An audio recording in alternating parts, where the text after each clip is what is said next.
Perkembangan terkait video viral dugaan penganiayaan terhadap seorang anak di Kabupaten Purwakarta, Jawa Barat, kini memasuki babak baru usai munculnya klarifikasi dari pihak keluarga. Siti Solihat, selaku ibu tiri korban, membantah keras adanya tindakan penyiksaan terhadap anak tersebut. Ia menegaskan bahwasanya adegan kekerasan yang terlihat dalam video beredar murni merupakan gertakan atau akting dari sang ayah saat melakukan panggilan video dengan ibu kandung korban yang bekerja sebagai pekerja migran Indonesia di Arab Saudi. Aksi tersebut terpaksa dilakukan dipicu kekesalan akibat terputusnya komunikasi selama 1 bulan, di tengah mendesaknya kebutuhan biaya harian serta keperluan sekolah anak.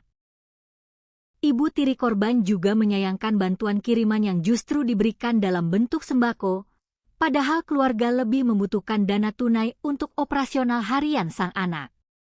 Merawat korban sejak usia 8 bulan, Siti mengaku sangat menyayangi anak tersebut dan menolak tegas jika korban harus dipisahkan darinya.